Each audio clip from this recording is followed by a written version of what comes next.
اللہ فرماتے ہیں کچھ لوگوں کا دعویٰ ہے کہ ہم اللہ اور آخرت پر ایمان رکھتے ہیں، حالانکہ وہ ایمان نہیں رکھتے، دعویٰ کرتے ہیں، نفاق کا مظاہرہ کرتے ہیں، منافقت کرتے ہیں۔ جو اللہ کو ماننے والا ہوتا ہے اس کا رنگ اور ہوتا ہے، جس کو پتہ ہوتا ہے قیامت کے دن اللہ کے حضور کھڑے ہونا ہے، قیامت قائم ہونا ضروری ہے۔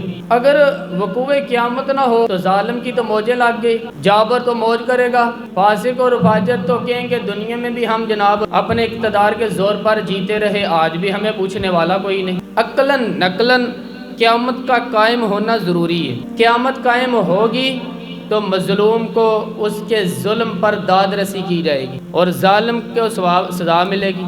ایک آدمی ساری زندگی جناب دنیا کے اندر لوٹ مار کرتا رہا، دھوکہ فریب فراڈ کرتا رہا، اس کی راتیں شباب و کباب میں گزر گئی، وہ مرے اور بات ختم ہو گئی، ٹھیک ہے جناب موج کر کے چلا گیا۔ ایک آدمی ساری زندگی جناب انہوں نے اللہ تبارک و تعالیٰ کی رضا کے لیے اس نے اپنی نظر کی حفاظت کی، زبان کی حفاظت کی، یہاں تک کہ دل کی بھی حفاظت کی، وہ بھی مرے اور معاملہ ختم ہو جائے۔ اس طرح تو پھر سرکش کا کچھ بنے گا ہی نہیں، نظام زندگی ساری اس کی سوچ ختم ہو کے رہ جائے گی اگر قیامت قائم نہیں ہوگی۔ قیامت کا قائم ہونا حق ہے، اس لیے قرآن مجید نے ایک جگہ پہ نہیں 20 جگہ پہ یہ بیان فرمایا ہے کہ قیامت ضرور قائم ہوگی، قیامت، اور وہ قائم ہو کر اپنے سارے لوازمات سمیت قائم ہوگی۔ میرے نبی پاک صلی اللہ علیہ وآلہ وسلم نے فرمایا مظلوم کو حق ملے گا، ظالم کو سزا ملے گی۔ جابر اس دن اللہ کی بارگاہ میں رسوا کیے جائیں گے۔ قیامت کا وقوع ہونا ضروری ہے، اور قیامت تو جب قائم ہوگی تب ہوگی۔ دنیا میں بھی ایسا ہوتا ہے،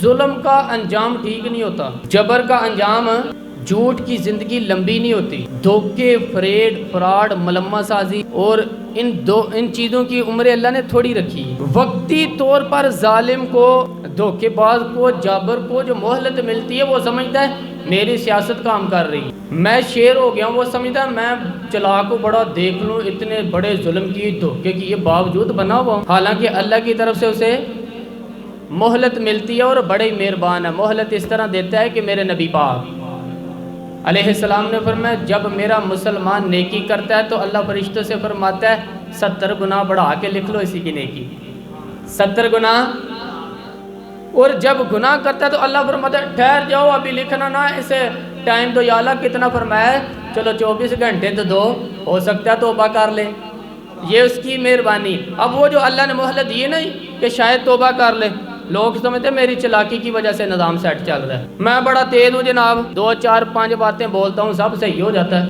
لوگ اس کو اپنی دنائی سمجھ لیتے ہیں، حالانکہ وہ اللہ کی طرف سے۔ فرعون نے کئی 100 سال حکومت کی اور اس طرح اس نے ظلم کیے کہ لاکھوں اور ہزاروں بچے قتل ہی کرا دیے، 12,000 عورتوں کے پیٹ میں حمل تھا اس نے ضائع کرا دیا۔ جب حضرت موسیٰ علیہ السلام اپنی قوم کو لے کے نکلے تو رستے میں دریا آ گیا، فرعون پیچھے لگا ہوا تھا، تو وہ وَإِذْ فَرَقْنَا بِكُمُ الْبَحْرَ فَأَنجَيْنَاكُمْ، اللہ فرماتے ہیں تمہارے لیے میں نے دریا کو پھاڑا تو میں نجات دے دی تھی، وَأَغْرَقْنَا آلَ فِرْعَوْنَ، اور فرعون کو غرق کر دیا، وَأَنْتُمْ تَنظُرُونَ، تم کھڑے دیکھ رہے تھے۔ اب جب حضرت موسیٰ دریا کے کنارے پہنچے تو فرعون بھی پیچھے آیا۔ فرعون نے لوگوں سے کہا کرتا تھا کہ میں کہتا ہوں تو دریا چلتا ہے، میں کہتا ہوں تو ہوائیں آتی ہیں، میرے حکم پہ پابند، دعویٰ تھا اس کا کہ میں کہتا ہوں تو نظام زندگی چلتا ہے۔ اب جب دریا کے کنارے پہنچے حضرت موسیٰ علیہ السلام تو اللہ نے حکم دیا کہ آپ عصا ماریں، جناب موسیٰ نے عصا مارا تو 12 دستے بن گئے۔ اب حضرت موسیٰ کی قوم تو گزر رہی تھی تو فرعون سے پوچھنے لگے کہ تو کہتا تھا کہ میرے حکم سے چلتا ہے، تو وہ تو حضرت موسیٰ نے ڈنڈا مارا ہے تو رستہ بن گیا۔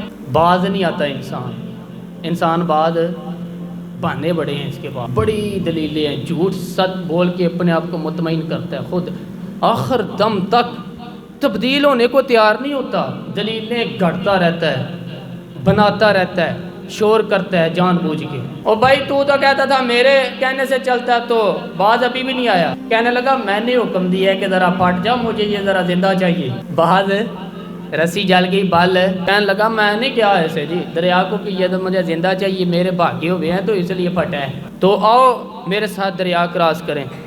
تو پتہ تو ان کو بھی تھا نا جتنا تو رب بنا ہوا ہے، پتہ تو تھا، سارے جانتے تھے۔ کہنے لگے تو پہلے کراس کر، اگر تو بچ گیا تو ہم بھی پیچھے آتے ہیں۔ اب چاروں ناچار ایک روایت تو یہ ہے کہ یہ جب خدائی کا دعویٰ کرتا تھا نا تو تخت پہ بیٹھا ہوا ہوتا تھا، تو ایک دن حضرت جبریل آئے اس کے پاس انسانی شکل میں، تو کہنے لگے میں بڑی دور سے آیا ہوں تو ایک مسئلہ پوچھنا تھا، تو کہا پوچھو۔ کہنے لگے ایک غلام تھا کسی بادشاہ کا، تو بادشاہ نے اسے نا تھوڑی دیر کے لیے ایک علاقے کی سربراہی دے دی۔ کتنی دیر کے لیے؟ اتنی دیر کے لیے ہمیں سربراہیاں ملتی ہے، کیوں جی؟ تھوڑی دیر کے لیے ملتی ہے نا، تھوڑی دیر کے لیے آئے ہیں نا، سربراہی دے دی غلام کو، ذرا بات کو سمجھیے۔ حضرت جبریل پوچھتے ہیں، کہتے ہیں سربراہی مل گئی اس کو، اب وہ مالکی بن کے بیٹھ گیا، وہ بات ہی نہیں سنتا، اسے تھوڑی دیر کے لیے بنایا تھا، وہ تو خدائی کا دعویٰ کرنے لگا ہے، آپ بتائیں اس کا انجام کیا ہونا چاہیے؟ تو یہ مسئلہ پوچھنے آیا ہوں آپ سے۔ تو فرعون کہنے لگا اس کا انجام یہ ہے کہ اسے پانی میں غوطے دے دے کے مار دو۔ انجام کیا ہے؟ بولیے بولیے، کیا انجام ہے؟ کیا انجام ہے جی؟ پانی میں ڈبو کے مار دو۔ اللہ اکبر، اپنی سزا تجوید کر رہا ہے۔ اس کی سزا ہے کہ اس کو پانی میں غوطے دے دے کے مارو ظالم کو، اسے تھوڑی دیر کے لیے بنایا تھا اور وہ چھا ہی گیا، قبضے ہی کر گیا۔ حضرت جبریل کہنے لگے جی آپ لکھ کے دے دیں گے؟ کہنے لگا لاؤ لکھ دیتے ہیں۔ لکھوا لیا جناب جبریل، رکا لے کے تشریف لے گی۔ اب جب فرعون دریا میں آیا نا تو اللہ نے حکم دیا، جب دریا ملا نا جب تو چیخنے لگا، تو حضرت جبریل آئے، کہنے لگے تیری فتویٰ ہے نا، یہ تیری سزا ہی ہے نا، ہم بھی بڑی سزائیں تجوید کرتے ہیں، یہ جھوٹ ہے جی، اس کا تو فلانا علاج ہونا چاہیے، تو اگر تو جھوٹ بولے تو یہ فلانا بڑا جابر ہے جی، تو اس کے ساتھ اس طرح ہونا چاہیے، تو اگر تو یہ کام کرے تو یہ سزا تو لوگوں کے لیے تجوید کر رہا ہے، تو اپنے بارے میں بھی سوچ۔ اب جب غوطے آئے نا، آخری وقت دیکھا وہ فرعون جو کہتا تھا میری مرضی سے دریا چلتا ہے، علامہ ساوی نے تفسیر ساوی میں لکھا ہے تڑپ کے رونے لگا۔ جب یہ مزاج ہے، ایک دفعہ بندہ اوپر آتا ہے، جب دریا میں جاتا اوپر آیا نا تو چیخنا، او میرے حواریو خدا کا واسطہ مجھے بچاؤ۔ کہنے لگے تو کہتا تھا میری مرضی سے چلتا ہے۔ بے بسی ہے، تڑپتا ہے، روتا ہے، وارث شاہ مان کری نہ وارثاں دا، رب بے وارثہ کر کے مار دئی، تڑپ رہا ہے، چلا رہا ہے، کوئی مدد کو نہیں پہنچتا۔ اب جب آخری غوطہ آیا تو کہنے لگا آمنا بے رب موسیٰ و ہارون، میں موسیٰ کی رب کو بھی مان گیا، ہارون کی رب کو بھی۔ اللہ نے فرمایا نہیں، اب تیرا ماننا قابل قبول ہے، اس وقت ماننا تھا جب تجھے مہلت بھی دی تھی، جب تو جوان تھا۔ بڑھاپا آتا ہے، بیماری آتی ہے، جوان آدمی بیماری کا شکار ہوتا ہے تو کہتا ہے یا اللہ ایک دفعہ صحیح کر دے، میں ساری پڑھا کروں گا، ایک دفعہ ٹھیک کر دے، میں مسجد میں رہوں گا، میں اگلے سال اعتکاف بھی کرنا ہے، میں ساری تراویحیں پڑھوں گا۔ تو اس وقت پڑھنی تھی جب تجھے مہلت دی تھی، اس وقت پڑھنا تھا جب اللہ نے تجھے آسانی دی، زندگی دی۔ اگلا وقت یہ حال ایک کنی و نمرود کو دیکھ لیں آپ۔ حضرت ابراہیم علیہ السلام کو کہتا تھا میں رب ہوں، آپ نے فرمایا رب تو وہ ہے جو زندہ کرتا اور مارتا ہے۔ ایک موت کا قیدی بلایا، کہنے لگا ہاں بھائی کتنے دن رہ گئے تھے پھانسی میں؟ کہنے لگا جی پرسوں ہونی تھی، کہا جا تجھے آزاد کیا، لو میں بھی زندگی دیتا ہوں۔ ایک بے گناہ آدمی کو قتل کر دی، کہتا میں بھی مارتا ہوں۔ حضرت ابراہیم علیہ السلام کہنے لگے تو بیوقوف جیسی دلیلیں دے رہا ہے، چل اس طرح کر، میرا رب سورج مشرق سے نکالتا ہے، تو اگر رب ہے تو مغرب سے نکال کے دکھا۔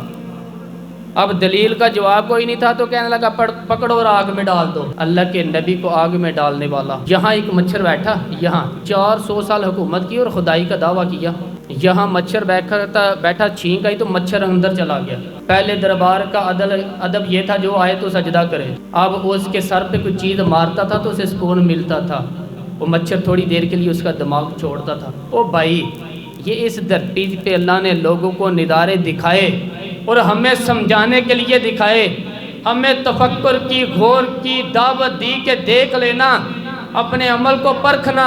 تمہارے عمل حضرت موسیٰ کے فرما برداروں جیسے ہیں، جناب ابراہیم کے فرما برداروں جیسے ہیں، یا بن کے بیٹھ گئے ہو۔ اب دربار کا ادب یہ ہے، بے بسی کا حال یہ ہے کہ جوتے لٹکتے ہیں دربار میں، جو آتا ہے جوتا کھینچتا ہے، اور ادب یہ ہے کہ 10 جوتے نمرود کے سر میں مارو، یہ ادب ہو رہا ہے۔ اور 400 سال جوتے لگتے رہے، روتا تھا، جو آدمی آتا تھا منتیں کرتا تھا، کہتا تھا کہیں سے کوئی دوائی مل جائے گی۔ پاگلوں جیسی زندگی گزاری، پاگلوں جیسی سخت، وہ تو حساب وقوع قیامت تو حساب ہو گئی۔ یہاں لوگ پاگل ہو کے مرتے ہیں، معاذ اللہ، نفسیاتی مریض ہو کے مرتے ہیں۔ یہاں آخری وقت اتنا سخت آتا ہے کہ دنیا موت کی دعائیں مانگتی ہے۔ میرے بھائی جب انسان ظلم کرتا ہے تو بھول جاتا ہے کہ شاید مجھے پوچھے گا کوئی، جب وہ زیادتی کرتا ہے تو بھول جاتا ہے، جب وہ کسی کا حق کھاتا ہے تو وہ کہتا ہے شاید اس کا تو وارث ہی کوئی نہیں جس کو میں لوٹ رہا ہوں، لیکن جب اللہ کی پکڑ آتی ہے